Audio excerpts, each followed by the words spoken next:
প্রিয় ভাই বোনেরা, আপনারা ডিসপ্লেতে একটি গাছ দেখতে পাচ্ছেন। আমি জানি আপনারা অনেকেই গাছটি দেখে চিনে ফেলছেন। ধারালো একটি গাছ, যে এই গাছের পাতা যদি আপনার হাতে লাগে প্রচুর পরিমাণে চুলকাবে। তো এই গাছটির নাম হলো ভূতরাজ গাছ বা ভূতের রাজা গাছ, বা আপনাদের গ্রাম অঞ্চলে আপনাদের ভাষায়ও আপনারা এক এক নামে ডাকতে পারেন।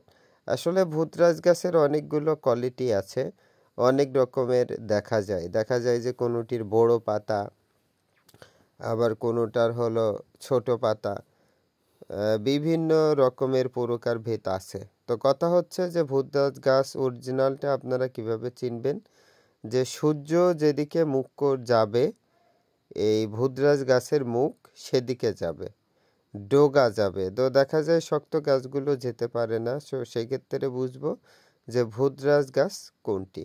আর বিশেষ করে এই গাছের পাতা আপনার হাতে লাগলে প্রচুর পরিমাণে চুলকাবে, তখন বুঝবেন যে এটি হলো ভূতরাজ গাছ। আর এই ভূতরাজ গাছ কবিরাজি অনেক কাজে লাগে, অনেক সমস্যার বিষয় নিয়ে।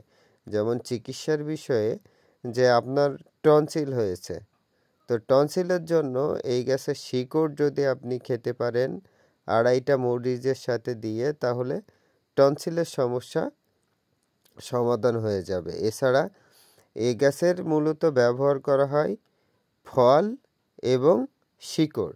এছাড়া আরও অনেক রোগের চিকিৎসার জন্য ব্যবহার করা হয়, যেমন পেটের সমস্যা, রক্তচাপ কমাতে, শ্বাসকষ্টের সমস্যা, শরীরের ব্যথা ইত্যাদি বহু রোগের চিকিৎসার জন্য এই ভূতরাজ গাছ ব্যবহার করা হয়ে থাকে।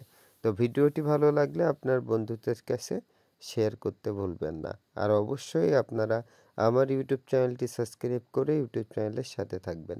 ধন্যবাদ সবাইকে। আসসালামু আলাইকুম ওয়া রাহমাতুল্লাহ।